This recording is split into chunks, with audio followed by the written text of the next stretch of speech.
हम सक्षम हैं हम सुलझाने में। आपसे हाथ जोड़कर निवेदन करते हैं कि कोर्ट द्वार आना बंद करिए। जय बजरंगबली, जय बजरंगबली। मैं तो सीधे सीधे उसको ये कहना चाह रहा हूँ, या तो धर्म परिवर्तन कर दें, और दूसरा नहीं करते हैं तो ये भाईचारा निभाने का क्या हम ही ने ठेका ले रखा क्या? सच अपनी एफआईआर में वो सच नहीं लिख पाया जिसके लिए वो वहां गया था। वो उसे ये झूठ लिखने की जरूरत क्यों पड़ी कि वो जनसंपर्क करने गया था? दीपक भाई के लिए ये कहना चाहता हूँ, जब वो हमारे लिए खड़े हो सकते हैं, मुस्लिम के लिए खड़े हो सकते हैं दीपक भाई जी, दीपक भाई के लिए बोलना चाहता हूँ जय श्री राम, अपने दिल से मोहब्बत से। अच्छा, जबरदस्ती नहीं, जबरदस्ती तो कोई कुछ नहीं करा सकता जी, बिल्कुल। अपने दीपक भाई के लिए एक दिल से निकल लिया जय श्री राम। सभापति महोदय इधर महामहिम सामाजिक न्याय की बात कर रही थी और उधर उत्तराखंड के कोटद्वार में नफरती लोगों के खिलाफ एक बुजुर्ग को बचाने के लिए खड़ा हुआ दीपक, जो मोहब्बतों की रोशनी लेके खड़ा हुआ था, उसके खिलाफ कोटद्वार की पुलिस गंभीर धाराओं में एफआईआर दर्ज कर रही थी। और वो भी उस दिन हो रहा था जब उत्तराखंड के मुख्यमंत्री कोटद्वार में मौजूद थे। अभी आपने जो वीडियो फुटेज देखे उन्हें एक बार फिर से देखिए और महसूस कीजिए कि नफरती किस तरह से संवैधानिक मूल्यों की परवाह किए बिना समाज में जहर बो रहे हैं। लेकिन साथ ही यह भी महसूस कीजिए कि नफरत बोने वालों से ज्यादा संख्या मोहब्बत फैलाने वालों की है। नफरतियों को जिस तरह से इस बार जवाब मिले वैसा मैंने पहले नहीं देखा था। आइए इस वीडियो में हम भी इन नफरतियों को अपनी तरह से जवाब दें। आप भी कमेंट लिखकर जवाब दे सकते हैं ताकि आइंदा ये लोग नफरत बोने से पहले 10 बार सोचें। वीडियो अंत तक देखना जरूरी है।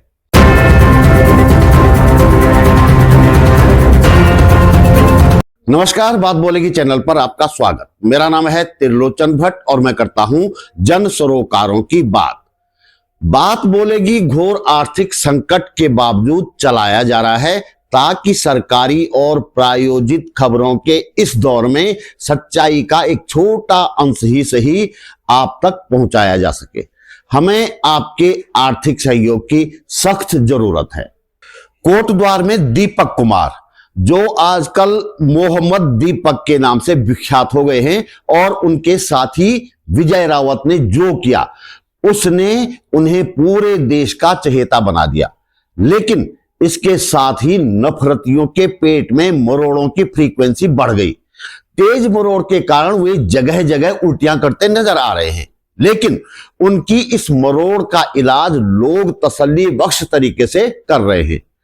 पहले होता यह था कि कोई इन नफरतियों के खिलाफ कुछ लिखता बोलता था, कभी तो इनकी पूरी गैंग गालियां देने आ जाती थी।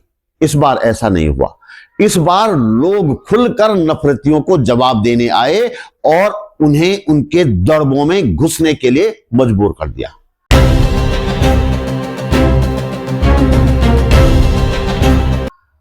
हमारी विधानसभा अध्यक्ष रितु खंडूरी कोटद्वार की घटना से बहुत दुखी है। उनका दुख ये नहीं है कि कोटद्वार जैसे शांति प्रिय शहर में सांप्रदायिक तत्व ऐसी नफरत क्यों बो रहे हैं, बल्कि उनका दुख ये है कि ये चैनल फैनल वाले वहां जाकर दीपक का इंटरव्यू क्यों ले रहे हैं। सुन लीजिए। इंसिडेंट्स होते हैं और ये नहीं है कि कहीं और नहीं होते, इंसिडेंट्स होते हैं, लेकिन उसको इतनी पूरी तरीके से पॉलिटिकल कर देना। लगातार इंटरव्यूज हो रहे हैं, पता नहीं कौन कौन पहुंच रहे हैं, क्या करने पहुंच रहे हैं, क्या वो वहां मसला खत्म करने पहुंच रहे हैं, सुलझाने पहुंच रहे हैं, या उसको और उलझाने पहुंच रहे हैं। कुछ समझ नहीं आ रहा है कि किस तरह की नैरेटिव फैलाई जा रही है और बिना बात के कोई कारण नहीं होना चाहिए इस तरह का। हम सक्षम हैं हम सुलझाने में। आपसे हाथ जोड़कर निवेदन करते हैं कि कोर्ट द्वार आना बंद करिए। रितु खंडूरी का असली परिचय ये है कि ये बीजेपी की गैर परिवारवाद वाली राजनीति का एक चमकता सितारा है। इनके पिता उत्तराखंड के मुख्यमंत्री रह चुके हैं, भुवन चंद खंडूरी। इन मोहतरमा के बारे में ये कहना है कि आप कह रही हैं कि कोटद्वार मत जाओ, तो क्या कोटद्वार जाने या न जाने का फैसला आपसे पूछकर करेंगे लोग? यदि आपको कोटद्वार की घटना से इतना ही दुख है तो एक बात बताओ, आप जब लंपटों ने ये करतूत की थी और आपने देखी, दीपक विजय को विरोध करते हुए भी आपने देखा, तो चली क्यों नहीं गई आप वहां और कहती ना कोर्ट द्वार जाके कि ये सब नहीं चलेगा, कोर्ट द्वार में लंपटों को गिरफ्तार करो। दरअसल मैडम आपका दुख ये है कि दीपक को मीडिया और सोशल मीडिया पर इतनी हाइप मिल रही है जितनी आपको मुख्यमंत्री की बेटी विधायक और विधानसभा अध्यक्ष होने के बावजूद कभी नहीं मिली। वैसे आपके वीडियो में एक बात अच्छी लग रही है, जो चश्मा महामहिम राष्ट्रपति की मौजूदगी में भी आपके सिर पर था वो अब ठीक जगह पर आ गया है। आपके लिए बधाई इस बात की।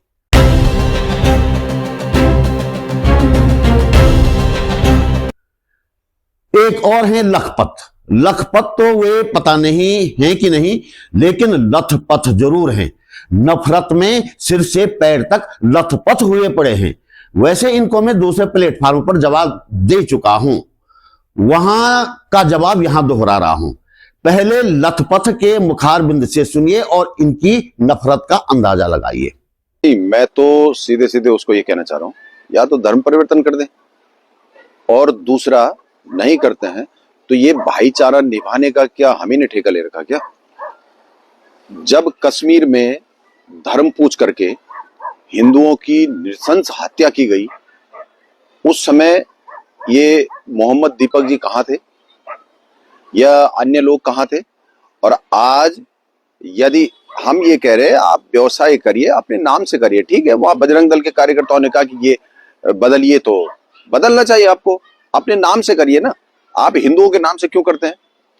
भाईचारा तो निभाएं हम, और आप हमारी बेटियों को अपने जाल में फंसा करके और अटैची में उसके टुकड़े पैक करने के लिए ये करते रहे, तो मतलब भाईचारा तो हम निभाते रहे।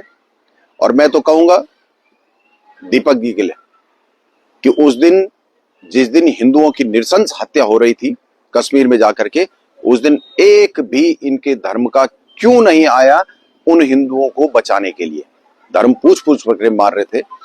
कह रहे हैं कि क्या हमने भाईचारा निभाने का ठेका ले रखा है? अरे भाई लथपथ, तुम्हें ठेका दिया किसने है? तुम सत्ताधारी नेताओं के नजदीकी हो। तुम्हारी पत्नी श्रीनगर मेयर का चुनाव निर्दलीय लड़ी थी। बीजेपी का उम्मीदवार मैदान में होने के बावजूद बीजेपी के बड़े बड़े नेताओं ने पार्टी उम्मीदवार के बजाय तुम्हारी पत्नी को जिताया था। तो तुम क्यों भाईचारा का ठेका ले रहे हो भाई? तुम तो नदियां खोदने का ठेका लो, पहाड़ काटने का ठेका लो, जंगलों को खत्म करने का ठेका लो। आदमी को वही काम करना चाहिए जो उसे सूट करता हो। श्रीनगर को आग लगाने की बात कही थी तुमने कभी ना, इस बार कोटद्वार को आग लगाने की बात कही है। तो भाई रहने दो, भाईचारा तुमसे नहीं होगा, किसी और तरह का ठेका ले लो, जाओ। दूसरी बात तुमने कही कि जब कश्मीर में हिंदुओं पर हमला हुआ था तो वहां कोई मोहम्मद क्यों नहीं सामने आया था। तो भाई तुम्हें याद दिला दूं कि पहलगाम में एक मोहम्मद ने तो हिंदुओं को बचाने के लिए अपनी जान दे दी थी। बाकी कई मोहम्मद अलग अलग तरीके से हिंदू पर्यटकों की मदद कर रहे थे। कई कहानियां आई थी। किसी मोहम्मद ने हिंदू पर्यटकों को तब तक नहीं छोड़ा जब तक वे सुरक्षित जगह नहीं पहुंच गए। किसी मोहम्मद ने हिंदू पर्यटकों को मुफ्त में होटल में रखा और किसी मोहम्मद ने मुफ्त में अपनी गाड़ी से एयरपोर्ट छोड़ा था। याद करो जरा। पर दरअसल तुम्हारी याददाश्त कमजोर हो गई है। दिमाग के जिस हिस्से में याददाश्त होती है ना, वो जगह तुम्हारी नफरत ने घेर ली है।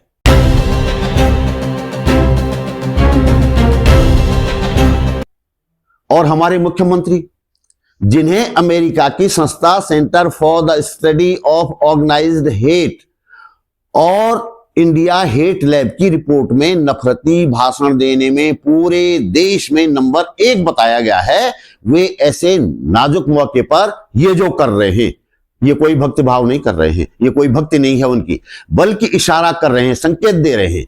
पहली बात तो ये कि सच्ची भक्ति और सच्चे प्रेम का प्रदर्शन करने की जरूरत ही नहीं पड़ती भाई।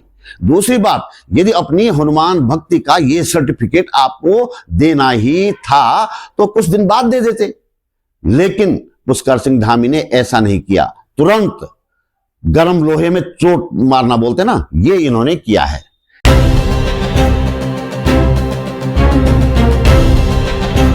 एक और नफरती है दीपक बजरंगी। पहले उसकी बात सुन लीजिए, फिर आगे बढ़ते हैं। आदमी हमारे लिए एक जिहादी से भी बड़ा जिहादी है, और ऐसे जिहादी का सभ्य समाज में रहने का कोई अधिकार नहीं बनता। हम इसको सभ्य समाज में रहने नहीं देंगे, और खुली चुनौती है, आ जाए सारे मुसलमान, आ जाए सारे मुफ्ती, आ जाए सारे मौलाना, आइए इस मालवीय उद्यान में इस्लाम पर डिबेट करते हैं। हम कहते हैं ना, ये बड़े डरपोक किस्म के लोग हैं। झुंड में होते हैं तो इन्हें लगता है कि पूरी दुनिया को उलट पुलट देंगे, और जब शिकंजे में आते हैं तो मिमियाने लगते हैं। मेरा नाम दीपक बजरंगी है, और 31 तारीख को भावावेश में आकर के मैंने एक बहुत ही गलत वीडियो डाल दिया था, जिसके लिए मैं अपने कोट द्वार के सभी वासियों से क्षमा प्रार्थना करता हूँ। आपने हाल के दिनों में सौरभ नौडियाल को भी देख सुन लिया होगा, नरेश उनियाल को भी, और बाकी तमाम नफरतियों को भी। लेकिन नफरतियों के वीडियो पोस्ट पर लोगों ने क्या लिखा ये भी देखा होगा। इमरान प्रतापगढ़ी ने तो संसद में ही धामी सरकार की धुलाई कर डाली। सभापति महोदय इधर महामहिम सामाजिक न्याय की बात कर रही थीं, और उधर उत्तराखंड के कोटद्वार में नफरती लोगों के खिलाफ एक बुजुर्ग को बचाने के लिए खड़ा हुआ दीपक, जो मोहब्बतों की रोशनी लेके खड़ा हुआ था, उसके खिलाफ कोटद्वार की पुलिस गंभीर धाराओं में एफआईआर दर्ज कर रही थी। और वो भी उस दिन हो रहा था जब उत्तराखंड के मुख्यमंत्री कोटद्वार में मौजूद थे। ये नया भारत है, जहां दंगाइयों के खिलाफ एफआईआर नहीं होते, बल्कि अमन और मोहब्बत की बात करने वालों के खिलाफ एफआईआर दर्ज होता है। इस प्रकरण में एक बात तो जरूर साफ हुई है। आमतौर पर यह माना जाता था, हम सब लोग यही मानते थे कि समाज का एक बड़ा हिस्सा नफरती बन चुका है, लेकिन इस बार देखा गया कि ऐसा नहीं है। मैं तो इस प्रकरण को एक तरह से टर्निंग पॉइंट मान रहा हूं। अमन पसंद हिंदू हो या मुसलमान, इस तरह के विवादों पर आमतौर पर चुप रहते थे, लेकिन इस बार ऐसा नहीं हुआ। लोग खुलकर बोले। सोशल मीडिया दीपक विजय के समर्थन से भर गया। यूट्यूब चैनलों ने मामला उठाया तो झक मारकर टीवी चैनलों को भी खबरें दिखानी पड़ी। दुनिया के कोने कोने से दीपक और विजय के लिए संदेश आने लगे। कई लोग और संस्थाएं उन्हें सम्मानित करने लगे। और पुलिस ने क्या किया? क्या कर रही है पुलिस? बाकी तो जो कर रही है कर ही रही है, लेकिन एक काम और कर रही है। नफरती गैंग सोशल मीडिया पर कुछ भी बोले छूट है, लेकिन भाईचारे के पक्ष में जो बोलेगा पुलिस उसे तुरंत निशाने पर ले लेगी। सुनिए क्या कहा इस बारे में सीपीआई माले के राज्य सचिव इंद्रेश मैखुरी ने। जो दूसरी तरफ लोग हैं जिनका काम आए दिन नफरत फैलाना है, उनको लेकर के जिस तरह की एक तरह से कहिए तो उनको सब कुछ करने की माफी, वो यहाँ तो सिर्फ इतना हुआ कि कोई स्टेटस लिख दिया, कोई पोस्ट लिख दी, उस उतने पर कार्रवाई, उतने पर एफआईआर हो जाएगी। दूसरी तरफ वाले वो कुछ भी करें, तोड़ फोड़ करें, मारपीट करें, उनके लिए सब माफ। जिसका उदाहरण कमला दीदी जब अपनी बात कह रही थी, उन्होंने अपनी बात में रखा कि भाई वो मसूरी में मजार का मसला, या वो विकास नगर में जिस तरह से कश्मीरी शॉल विक्रेताओं के साथ हुआ, या कोई एक अंतहीन सिलसिला है इस राज्य में जिसमें कि नफरत फैलाने वाले लोगों के खिलाफ, घृणा फैलाने वालों के खिलाफ कोई कार्रवाई नहीं होती। जबकि सुप्रीम कोर्ट का आदेश है उत्तराखंड पुलिस के संदर्भ में स्पेसिफिक 2021 में कि अगर कहीं भी कोई हेट स्पीच होता है, हेट क्राइम होता है, तो पुलिस को कंप्लेंट का इंतजार भी नहीं करना है, उसको एफआईआर दर्ज करनी है। लेकिन एक केस ऐसा नहीं है कि जिसमें ऐसा पुलिस ने किया। और होते होते बात तो यहाँ तक पहुंच गई कि भाई लोग मारपीट करेंगे, खुलेआम गुंडई करेंगे, दादागिरी करेंगे, उनके खिलाफ कोई कार्रवाई नहीं होगी। तो कोटद्वार के प्रकरण में खासतौर पर उसका चूंकि एक संदर्भ है, तो उसमें देखिए कल 2 एफआईआर सामने आई। एक एफआईआर पुलिस ने कराई। पुलिस कह रही है कि वो दंगा फैला रहे थे, वो उत्पात कर रहे थे, मारपीट कर रहे थे, धक्का मुक्की कर रहे थे, गाली गलौज कर रहे थे, सांप्रदायिक नफरत फैला रहे थे। ये एफआईआर में लिखा है। लेकिन वो सारे लोग पुलिस के लिए अज्ञात है, जबकि वो तो सारे चैनल्स पर दिखाई दे रहे हैं, सब जगह दिखाई दे रहे हैं। और देहरादून से हरिद्वार तक चले जाइए तो उनके तो बड़े बड़े होर्डिंग्स, फ्लैक्स टंगे हुए हैं कि साहब वो तो कौन भौकाल है वो तो, है ना। तो लेकिन पुलिस तो वो नजर नहीं आ रहे हैं, इतने बड़े बड़े फ्लैक्स। जॉली ग्रांट से लेकर के और हरिद्वार तक आप जाइए तो खूब बड़ा बड़ा हिंदुत्व के भौकाल, लेकिन पुलिस के लिए अज्ञात है ना। हाँ, तो वो अज्ञात। और जो सामाजिक सौहार्द के लिए आगे आए, एक बुजुर्ग को परेशान करने के लिए अड़ कर के खड़े हुए, उसके खिलाफ एफआईआर दर्ज हो गई दीपक और विजय के खिलाफ। और आप देखिए कि पुलिसिया बदमाशी क्या है, ये पुलिसिया बदमाशी है कि दीपक के खिलाफ 28 तारीख को एफआईआर दर्ज हो गई और उनके खिलाफ 31 को एफआईआर दर्ज हुई थी। और वो एफआईआर का जो कंटेंट है, वो कंटेंट एकदम झूठ है। वो कह रहे हैं साहब हम तो विश्व हिंदू परिषद के लिए धन संग्रह कोष के अभियान पर निकले हुए थे, वहां हमको रोक लिया। सारी दुनिया ने वो वीडियो, इस उत्तराखंड ने नहीं पूरे देश ने, पूरी दुनिया ने वो वीडियो देख लिया कि वो उस दुकान पे गए और ये कहने गए कि भाई तुम बाबा नाम कैसे रखो। अब मैं उस बहस में नहीं जा रहा हूँ कि बाबा क्या होता है क्या नहीं होता। वो सच अपनी एफआईआर में वो सच नहीं लिख पाया जिसके लिए वो वहां गया था। वो ये झूठ लिखने की जरूरत क्यों पड़ी कि वो जनसंपर्क करने गया था। उसने तहरीर में क्यों नहीं लिखा कि उनकी धार्मिक आस्था की ठेस पहुंच रही थी बाबा नाम से, और उस बाबा नाम को बदलवाने के लिए वो वहां पर पहुंचे थे, उनके कार्यकर्ता वहां पर पहुंचे थे। ये लिखने की अपनी तहरीर में विश्व। तो दोस्तों, इस वीडियो में इतना ही। हम आपसे सहयोग की उम्मीद करते हैं। आप वीडियो को लाइक करके, कमेंट करके और शेयर करके सहयोग कर सकते हैं। एक छोटी सी राशि आर्थिक मदद के रूप में दे सकें तो हम आपके आभारी रहेंगे। हम जनता की बात करते हैं, जन मुद्दों पर बात करते हैं। किसी राजनीतिक दल, धन्ना सेठ या सरकार के सामने हाथ नहीं फैलाते, इसीलिए बेबाकी से जनता की बात बोल पाते हैं। जब तक संभव होगा हम सच्चाई को सामने लाने की कोशिश करते रहेंगे। संवैधानिक मूल्यों को मजबूत करने के लिए काम करते रहेंगे। आप पहली बार मेरे चैनल पर आए हैं तो प्लीज चैनल को सब्सक्राइब करना न भूलिएगा। आर्थिक सहयोग के लिए जेपी पैराडाइज हेल्थ के विजय वर्मा जी का मैं आभार व्यक्त करता हूं। आपकी आर्थिक मदद मुझे हौसला देती है सच बोलने की। जल्दी मिलते हैं एक और मुद्दे के साथ, एक और वीडियो में। नमस्कार।